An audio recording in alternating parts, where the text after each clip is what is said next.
ఉంటే దేవుని చిత్తానుసారంగా నడుచుకున్నాడు మోషే. ఆయన తన సొంత చిత్తానుసారంగా నడుచుకోలా. ఈరోజు దేవుని ప్రజలకు, దేవుని జనాంగాన్ని తెలియజేసేది ఏంటంటే, లేక దేవుని సంఘానికి చెప్పేది ఏంటంటే, దేవుని సేవకుడు ఎప్పుడు తన ఇష్టానుసారంగా నడుచుకోడు. అలాగ నడుచుకుంటే దేవుని సేవకుడే కాడు.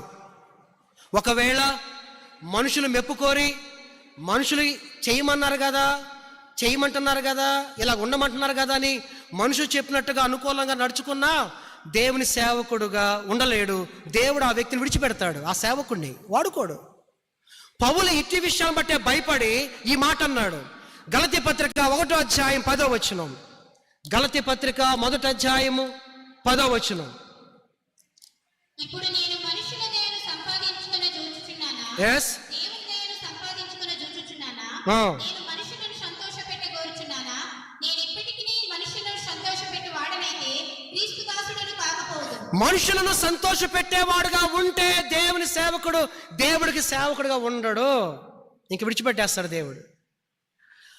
సౌలుని దేవుడు సమూయేలు ద్వారా అభిషేకించాడు, రైట్?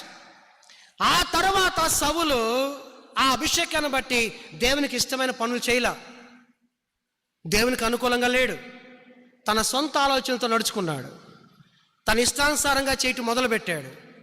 అప్పుడు సమూయేలు వచ్చి దేవుని వాక్కు చెబుతాడు, నీవు మనుషులు చెప్పినట్లుగా ఎందుకు వినేది? నువ్వు దేవుని యొక్క చిత్తానుసారంగా లేవు. ఇక నువ్వు ఇశ్రాయేలు మీద రాజుగా ఉండటానికి వీలు లేదు, నువ్వు ఇంక చేమి చెప్పనక్కర్లేదు, దేవుడిని విసర్జించేశాడని చెప్పేశాడు. సౌలు అంటాడు, అయ్యా ఇది నా ఆలోచన కాదు, నా ప్రకారం కాదు, ఈ మనుషులందరూ కూడా చేయమంటే చేశాను నేను అని అంటాడు. నువ్వు మనుషులు చెప్పినట్టు చేయటం ఏంటి? నేను అభిషేకించింది ఎవరు? నేను రాజుగా చేసింది ఎవరు? నువ్వు ఎవరి చిత్తానుసారంగా నడుచుకోవాలి. ఇక నువ్వు మాట్లాడ పని లేదు, నువ్వు ఇక ఇశ్రాయేలు మీద రాజుగా అక్కర్లా. సింహాసనాన్ని, రాజ్యాన్ని దేవుడు తీసేశాడు సౌలు. అందుకే కదా దావీదు వచ్చింది తర్వాత.